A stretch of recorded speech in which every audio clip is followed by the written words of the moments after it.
Yeah. Yeah. That part. That part. Come on in here. And if you got something to say about how exactly I put the title of this video, you can go on too. You can go on too. Because I'm tired, in particular, I'm tired of white people feeling like what you can do in this hour is require black people to be peaceable about our destruction as a people. I'm tired of white people thinking that if they cannot police your body, then they can police you on the internet. They can police your pain. And it's funny as hell because white people love appropriating everything but our pain. Everybody want to be like us, sound like us, dress like us, get their hair braided like us, hang with us, think they cool with us. But then the time for you is to not be peaceable. Peace is only an option, family, when the other side is peaceful. So let's look at it from an intelligent point of view. Dr. Martin Luther King Jr. stated in his letter from a Birmingham jail, before you get to direct action, there is a collection of the facts. So what happened, what went down, and what's been going on? Then there is a negotiation. So after we collect the facts, after we understand what has happened and what's going on, we try to sit down before we get to direct action, seeing if we can, at a table with the other side, negotiate on how we can protect the people and get something beneficial for the people. I would even consider that a negotiation would be trying to go into a voting booth and voting in our interest to be able to improve our communities and get resources for our communities. If that doesn't work, then there comes self-purification. What does that mean? That means that after I've negotiated, after I've voted, after I've done my civic and best duties, 9 times out of 10, if nothing else has happened, I have to be willing to take some of the fiery darts of continuing to struggle to be able to get towards the goal that I have set for my people in my community. And then if none of that has worked, direct action. So nobody gets to direct action without going through a process. Listen to what I'm saying to you. And what white people think that they can do is they can hop through all of these steps that we've already been through as black people of collecting the facts of what has already happened to us, and we know it because it's happening to us. That we tried.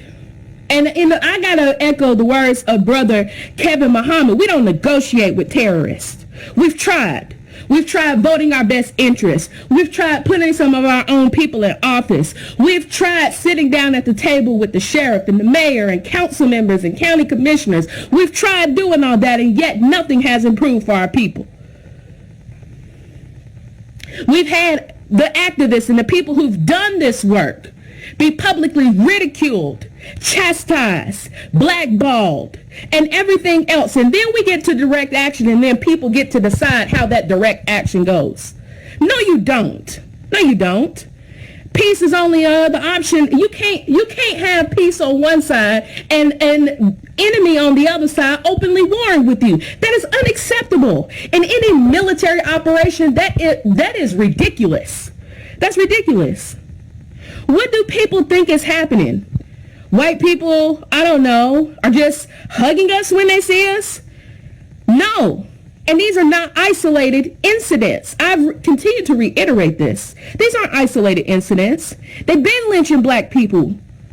Go back and look at the history. Look at the history. The Red Record by Ida B. Wells. That black woman was traveling all across the country recording, and if it wasn't for her as a journalist, recording the lynchings that were happening all across the country, and the only reason she could get halfway close to the lynchings was because she was light-skinned like me, to where they didn't feel threatened by her presence. She went all across the country recording the names of individuals who were lynched. They've been doing this for a long time. The way that they lynch us just changed, family. But the fact that they've been doing it ain't changed. And so where is the peace if people have been warring against your community since the Civil War? Hello, somebody. And what white people need to do is not only elevate black voices, but step aside, because this ain't your time and this ain't your moment. Hello, somebody. Step aside. It's not your time. You've had your time. We've negotiated with you. We've talked to you, and doggone it, I remember as an activist. Everybody's showing up now. Everybody's showing up now because it's a wave going on across the country. But where have you been? Because police terror has been happening right here. Everybody's licking Roddy's boots. Chief Roddy, fuck him too. Yeah, I said it out loud. I said it out loud. Everybody's praising him as if y'all forgotten. We've had 3 black men right here in Chattanooga beaten on camera under his watch. And they wouldn't fire any of the white officers. They put them on desk duty for less than a week. For less than a week. They beat black people right here. Black men right here over traffic stops. And how quickly you've forgotten. And you've forgotten because you didn't show up in the first place.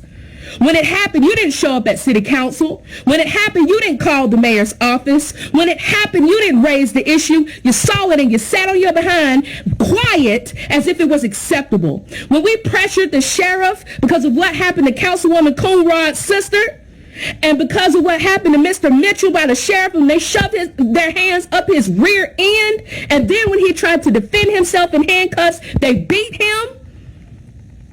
Nobody white came downtown to pray with us. I remember. I'm livid.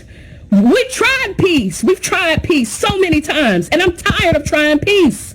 We tried peace. We got on our knees in front of the sheriff's office and prayed. We prayed, and nobody white people walked right by us as if they didn't even see us praying. All the God that white people got, nobody came down and prayed with. Pastor Carruthers, Pastor Carlos Williams, Reverend McDaniels, me, Reverend Ann Pierre. We stood out there as black folks by ourselves. The only white people that came down there were journalists. Nobody stopped and prayed with us. And Eileen Rayberg from United Way. She's the only white woman I saw down there that actually intended to come down there to pray with us. It was Eileen Rayberg. Shout out to Dr. Rayberg from the United Way. Not one white pastor came down there. Not one white public official came down there. And the majority of black folks didn't come down there either. And I don't blame you, because a lot of you were working. We were doing it at noon. But still, city council, calling, email, there's so many ways for you to hold people accountable. It's unacceptable that we've stood right here in Chattanooga and seen people get murdered by the police, seen police officers scotch-free right where we are for years. Y'all forgot Michael Wanger? Michael Wanger beat several black men, and then it was on camera. The city did try to fire him. A local judge, made sure that not only did he get reinstated, but then the city had to pay him back pay. That's the kind of stuff that's been happening right here in Chattanooga. And I know these folks' names. Officer.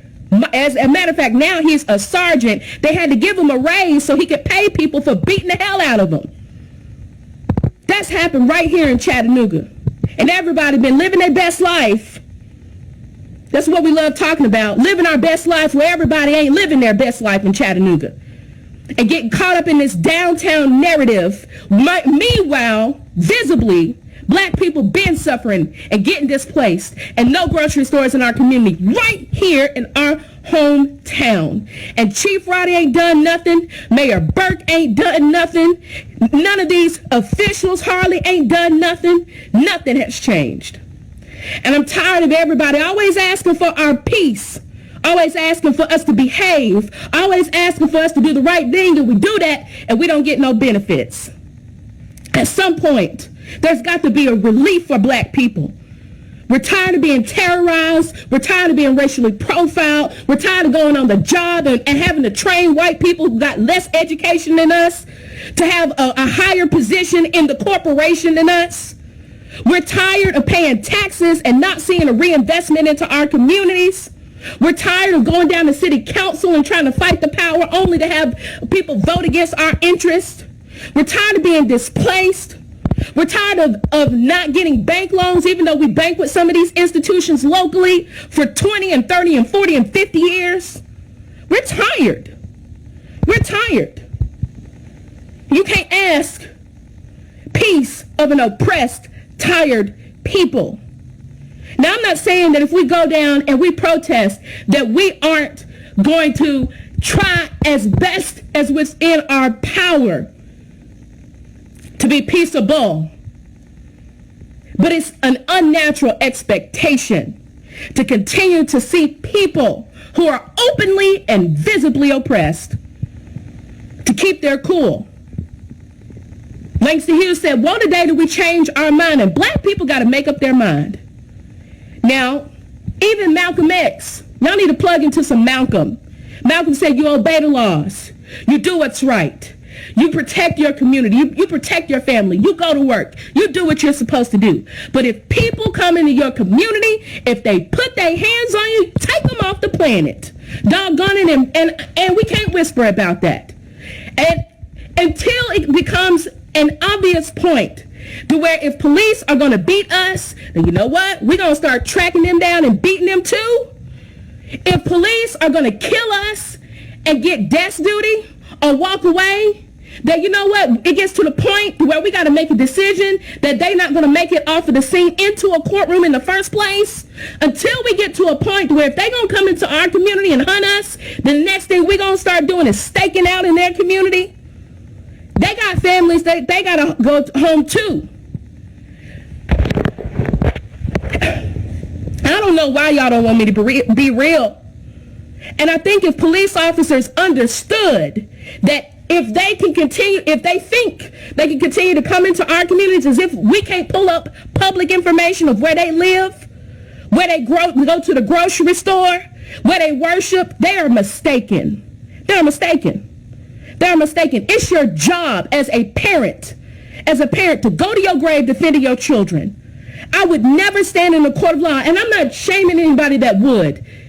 Every parent can only do what they must, and grief is an overwhelming thing. But I can only say me, if I went through the labor pains of bringing my child into the world as a black woman, I laid down with a beautiful black man and created a child, and I was able to go through the labor pains and the danger of bringing a child into the world, and then I could raise them up. I'll be damned if I send them out into the world for the world to take them from me. And then I'm going to stand in a courtroom and then watch some judge give them a half sentence or no sentence at all. Or the worst, that they're going to put a Bible in front of them and say, I got to forgive them. Absolutely not. They wouldn't even make it to the courtroom. And police need to understand that when they take off their uniform, they're citizens. They're citizens who got families and children and grandmothers and mothers, and they ain't exempt. They ain't exempt. And with this beautiful thing that we call technology, finding them ain't hard. It ain't hard. Looking for them would be hard. So they need to come into our community with respect, because I'm not going to advocate for my people to get whooped upside their head, murdered, and then what we're supposed to do is, I don't know, just gather on the corner and pray. No, I don't want to hear this, I'm with you, but. The time for but is over. It's time for us to get up off of our butts. We whisper about stuff too much. Malcolm talked about this stuff publicly. So if Malcolm talked about it publicly, why are we beating around the bush? Malcolm talked about this publicly. Obey the laws. Respect authority. But if they overstep their boundary, because you're a human being, they overstep their boundary, take them off the planet. I'm in alignment with Malcolm. We've tried the marches, we've tried the editorials in the paper, we've tried all that. And I'm not saying that it's not effective, but those days have got to be over. We've got to go to direct action. And there's got to be some consequences. If I do something in this community, the world is going to hold me accountable because I'm black. There's going to be consequences for my actions. There got to be some consequences. Stop praising Chief Roddy. And for white folk, Do what you can do right now in this moment before it gets to the point to where black folks ain't going to want to pray. We ain't going to want to go to the court. We'll start busting back. See, people have an opportunity, and this is why nobody wants to talk about it publicly. But I'm that type of person. I'll push the narrative. White people can do what they need to do in this moment to hold their own accountable. So we don't have to get to the point to where we feel like we need to do like the Black Panthers, and if you're going to run up in our communities and do us any kind of way, we're just going to shoot you. Because it's our duty to defend ourselves. It's our duty to defend ourselves. And I don't care what people say about me running for public office, like I'm supposed to tap dance about what's happening to our lives. I'm fed up. And I'm thoroughly disgusted with the lack of journalistic integrity that people would put Chief Roddy on front page news, knowing he beat the hell out of black people right here in our backyard. And the sheriff doing it too. They're over. It's time for us to fight back. By any, and I do mean that in all caps, any means necessary. Any means necessary. Those days are over. We're going to try to be peaceable. But we can only do so much, and we can only take so much. We're human beings. And human beings can't keep being pushed. People can't keep being pushed and stepped on, and eventually they not fight back. That's a natural response. And we've got to make sure that we say that as black people. So number one, we don't demoralize and make it seem like folks like me are being extremely radical. It's not a radical thing. White people have laws called stand your ground. That's called self-defense. So if white people get to prop themselves up on policy and law called self-defense, why can't black people do that? Black people should be able to do that too. We are standing our ground. In Tennessee, a stand your ground state. Sound like we need to stand our ground. Hello, somebody. If there's no justice, there shall be no peace. So it sounds like people need to give us justice, and then we can be peaceable. But we don't have a requirement or an obligation to be peaceable if there's no justice. Whew. Even Christ himself came into the temple. He just saw people selling stuff in the temple, and he turned over some doggone tables. You can't turn our communities into a militarized zone for standing armies, and that's exactly what the police are in our communities. Standing armies or patrolling forces, keeping the black people in their community, and if they leave their community, where are you going? What are you doing? Why did you leave your house? Why are you going there? Boo, boo, boo, boo, boo. There's a reason why they have those lines of questions. Why? Because their job is to keep you in line. I already told y'all, policing came from the plantation, and so did white vigilantism, and it's all tied together. Look at it historically. Slave patrolling, the slave patrols could come on the plantation on behalf of the master and the overseers to look and make sure that all of the slaves were there, that they were on their proper plantation, if they came from another plantation, that they had their paperwork, that they were doing their job. So white vigilantism and policing are intertwined with one another historically. Y'all got the right Negro today. They're intertwined historically. You want to end white vigilantism? You can't do that without dismantling police. You want to end policing? You can't do that without tackling white vigilantism. So we got to do so much at once. If you ain't with it, that's cool. Don't call me when you get whooped upside the head, because everybody ain't with it until it's your baby or one of your family members. There are people who have been through this with me. They wouldn't come to the protests, wouldn't come to any of the things that I put out there for the community so we could deal with this stuff before it gets increasingly bad. But as soon as it happens to them and their family, they blowing my phone up. So if you ain't ready, that's fine. But if it happens to you, don't call me. Don't call me. You didn't see any interest of standing up for your brother and sister, so I'm not going to aid you when you need help.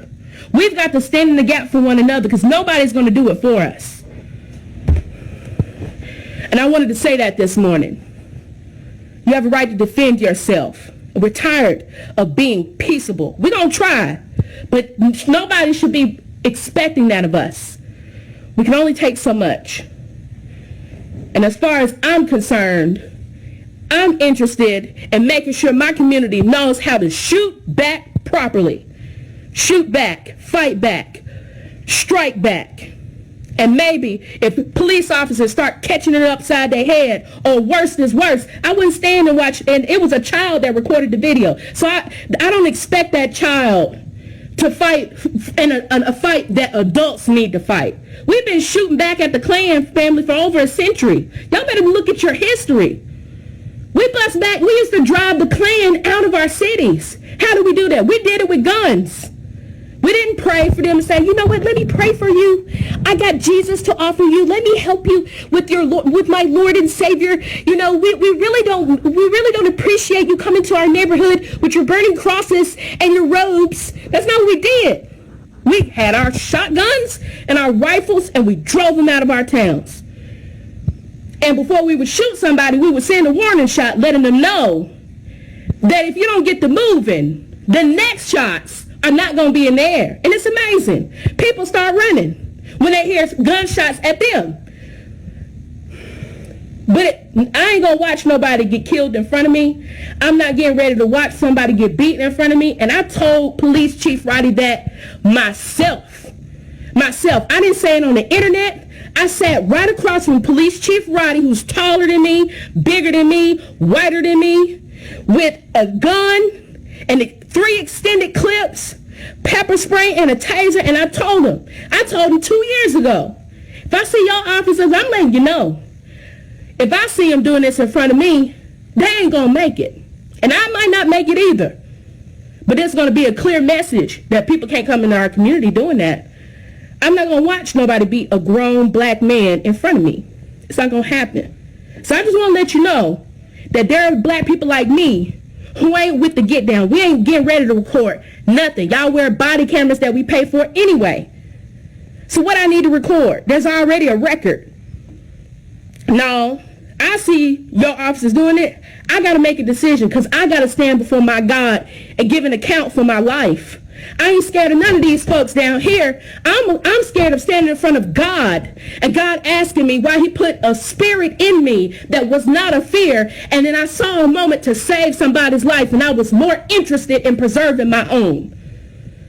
I will have to give an account to God for that if that ever happened. And I fear more God not being pleased in my life than self-preservation. Hello, somebody.